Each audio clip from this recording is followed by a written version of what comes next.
And don't turn around and look at my ass when I walk over. What does the feed say? So I'm doing my makeup for no reason. I'm not leaving my house today because I don't want to. While I'm doing my makeup for no reason, I've been thinking about something really important. I've been thinking about slushy noobs a lot. What? My charger broken? It is! My charger is broken. Guess I am leaving my house today. I need a new charger. I have been thinking a lot about slushy noobs for a number of reasons. The main reason being the growing popularity and success. It can just be like a friendship simulator for a lot of lonely people. And I don't think I'm particularly lonely. But the main one I'm really thinking about, I feel like it's more subconscious. I feel like their appeal is a lot more subconscious than just the typical like, oh, I think these people are cool and that's why I watch them. Let me start from here. I was a weird child, and that weird child turned into a weird teenager who turned into a weird young adult. My social awkwardness, I think that's like the root of my weirdness, my lack of understanding of social interactions. And I think it is just who I am as a person. I genuinely believe that you either have charisma or you don't. I mean, like, naturally. Obviously, you can, like, build that skill. I think I've built that skill, but I don't think it's something that has ever been natural to me. It feels like a muscle that I'm flexing rather than just, like, a natural part of social interaction. I'm thinking about my mother and my sister and my brother, too. They're all very charismatic people, just, like, naturally. Like, they can strike up a conversation with anybody, and it's just, like, no problem. And I don't have that. That being said, I find myself at a disadvantage because this world is made for people who are charismatic and extroverted. I'm gonna say those aren't my strong suits, and that's okay. My point is, I've had to push other divergent aspects of my personality down in order to be socially accepted, which is like, you know, the meaning of life, unfortunately. Then I realized, like, I was at a point where I feel like I kind of reached every point of social acceptability. Conventional attractiveness is something that I think I have achieved to an extent. Same with my social interactions. While it's not like something that comes natural to me, it's a muscle that I flex often. I'm not the most financially secure, but I have a job. And so all these aspects of myself superficially are like in place. People treat me nice because they think I'm normal, and then I sort of fall in line with what is expected of a person. I realized people started to like this version of me that was created in a lab by me.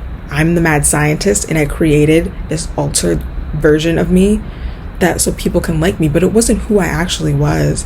Like, I was pretending, and that really bothered me. It really, really bothered me that being more liked when I wasn't being myself. I remember seeing this TikTok that actually changed the way that I thought about self-actualization. If I can find it, I'll put it in here.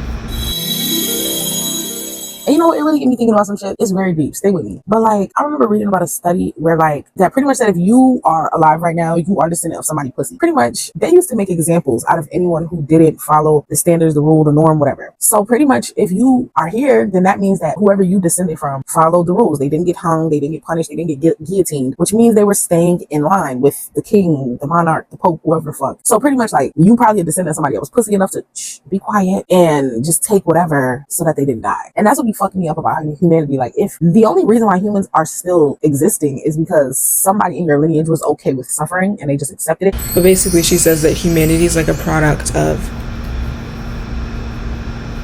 pussies, weak ass bitches, essentially, which is why history repeats itself. It's so people can survive. It's a survival tactic.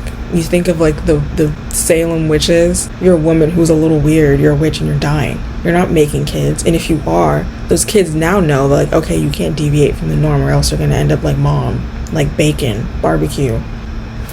Those are real people, janah, and it still happens today. Be more empathetic. That's the lesson today. Be more empathetic. Be nice. Be yourself. Have you ever thought about that? Be yourself. But wait, okay, what am I talking about? Let's get straight to the bitch. Oh, so it makes sense to me, at least, why people use shame and this need to fit in as like the compass to navigate their life. I've recently found myself drawn to cringe content because I feel like I use shame to navigate my life. Normally, I spend every waking moment visualizing myself in the third person, even when I'm alone, because at the fear of possibly being cringe. That's crazy. Saying that out loud, do you see? Like, that's crazy. That's insane. I'm alone right now. And even now, as I'm making this video, I'm visualizing myself in the third person in case the ghost in my room thinks I'm cringe. The reason why I am particularly drawn to cringe content is because I aspire to be those cringe people. In a way, I watch furries making their fursuits. I watch cosplay videos, and I'm not really interested in any of those things, but it's something so liberating about witnessing people be themselves to the fullest extent when I know that I can't. And most people cannot. Maybe I'm projecting, but a lot of people cannot. And I know I'm not on my own with that sentiment. I've been thinking a lot about slushy noobs. They're YouTubers that I watch. Broke my pen. And I think they are so, I don't know about revolutionary, but I think they're just doing something. Oh, so you twist it. As you can see here, I was wondering how to put this thing back and you just twist it in. I'm stalling.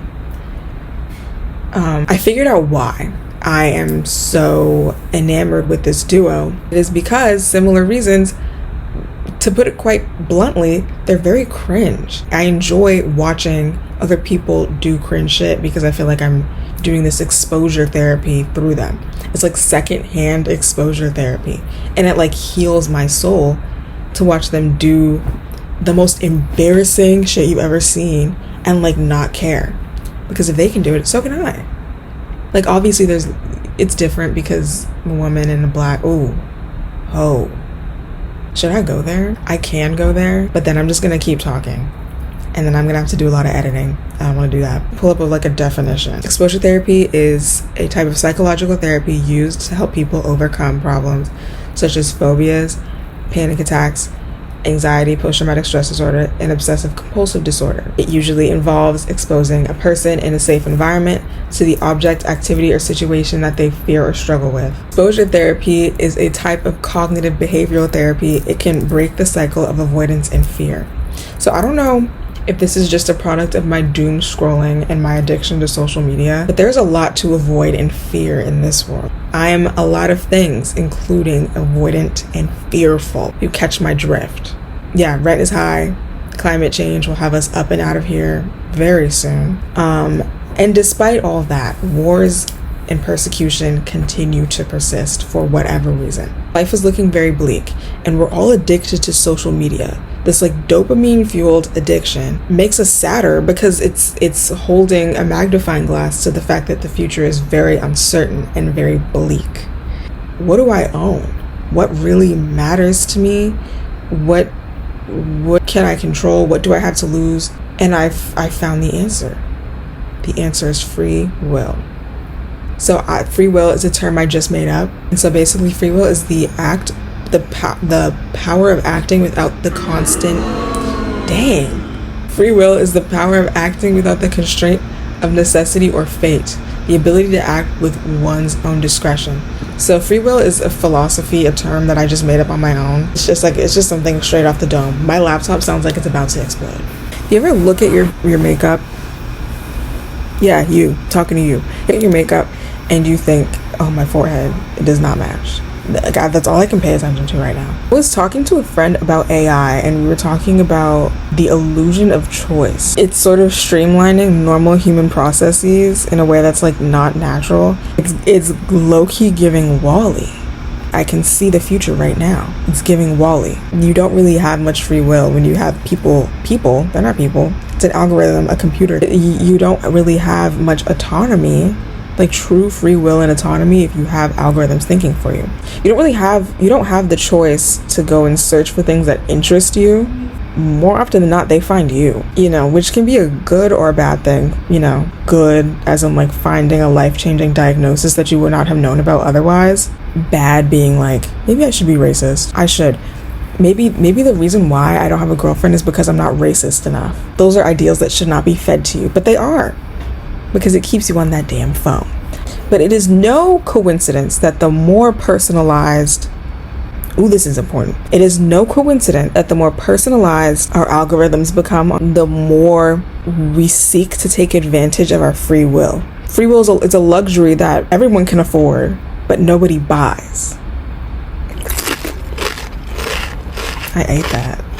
And it sounds like I'm digressing a bit, but it all comes together. It all comes together about the shame-fueled cycle and being yourself, and this idea of free will being the most important thing that anybody can cherish. It's the reason why cringe content is becoming popular and doing things that are cringe on purpose. It is secondhand exposure therapy, or it is firsthand exposure therapy. People like them not only stand out, but they're breaking the cycle of being shameful about objectively shameless things. And they're also breaking the cycle of being fed things by an algorithm. Whether we like it or not, they have an influence on the way that we see the world. And having free will is sort of like a fuck you to that. I believe that expressing free will to the fullest extent, ethically, obviously, it is a radical act. We aren't being force-fed these ways to like act, to dress, to believe, and to be, but we choose it. We choose to eat it, I guess, because of this innate desire to belong within the dominant group, wanting to be normal. And belonging, if it's not authentic, then it's at the price of being miserable. But you know what they say? To be cringe is to be free. It is to be free. The sentiment is important to reinforce because we're witnessing, and I'm going to be the friend that's too woke. We are at a point in which the world's pendulum is sort of swinging right. And, the right tends to embrace conservatism and traditionalism and reinforcing and giving into dominant culture and the status quo. Being yourself really isn't on Project 2025. So by being yourself and enacting free will and knowing that, constantly telling yourself you have free will, you have control over your life, is really, really important. You can be radical in this world. I don't like to follow my own advice a lot because I'm a chicken. So as a radical act, I've decided to go to a museum and sort of strike up conversations with strangers and talk about art that interested me to the other museum goers. And guess what? I didn't do it. I didn't do it. And that's okay. We all gotta start somewhere.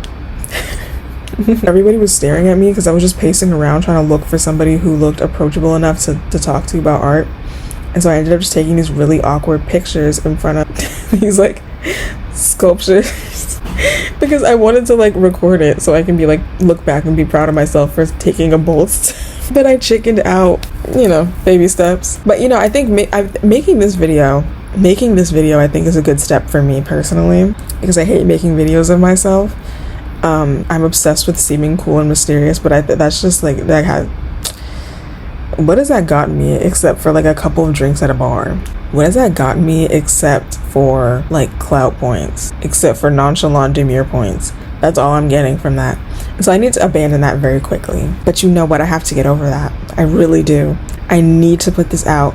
I need to edit it and I need to post it and be okay with the fact that my voice might crack and I say embarrassing things and I ramble and nobody's gonna see this and it's gonna get 0 likes, and I need to get over this. I need to get over myself. That's why I'm making this video. Belonging in society is not the end goal.